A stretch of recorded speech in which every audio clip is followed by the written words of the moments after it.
શું તમારું બાળક રાત્રે સૂતી વખતે અચાનક સતત રડવા લાગે છે અને વારંવાર કાન પાસે હાથ લઈ જાય છે? કેમ નાના બાળકોને મોટા કરતાં કાનનો દુખાવો અને ઇન્ફેક્શન વધુ વાર થાય છે? ચાલો સમજીએ એની પાછળનું કારણ. આની પાછળનું કારણ છે બાળકની શરીરની રચના. આપણા ગળા અને કાનની વચ્ચેની એક નળી હોય છે જેને ઇસ્ટેશિયન ટ્યુબ કહેવાય છે. પુખ્ત વયના લોકોમાં આ નળી ઢાળવાળી હોય છે, પરંતુ બાળકમાં આ નળી ટૂંકી, પહોળી અને આડી હોય છે. આનાથી બે સમસ્યા થાય છે. પહેલી, જ્યારે બાળકને શરદી થાય ત્યારે ગળા અને નાકના બેક્ટેરિયા આ નળી મારફતે ખૂબ જ ઝડપથી કાનના મધ્ય ભાગમાં પહોંચી જાય છે, જેનાથી ત્યાં રસી ભરાય છે. બીજી સમસ્યા, જ્યારે માતા બાળકને એકદમ સીધું નીચે સુવડાવીને બોટલથી કે સ્તનપાન કરાવે ત્યારે દૂધ ગળામાંથી આ નળી વાટે સીધું કાનમાં જઈ શકે છે, જે ઇન્ફેક્શન માટેનું બહુ મોટું કારણ છે.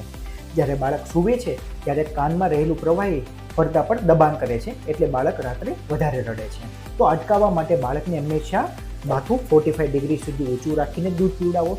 ક્યારેય એકદમ સપાટ સુવડાવીને કે સૂતા સૂતા ફીડિંગ ના કરાવડાવો. જો બાળક કાન ખેંચતું હોય તો કાનમાં ક્યારેક ગરમ તેલ કે કોઈપણ પ્રકારના ટીપા જાતે ન નાખો. કોટન બડનો પણ ઉપયોગ ના કરો. કાનમાં ઇન્ફેક્શન માટે યોગ્ય એન્ટીબાયોટિકની સારવાર જરૂરી છે. અચા નિદાન અને સારવાર માટે તમારા બાળકના ડૉક્ટરનો સંપર્ક અચૂક કરો.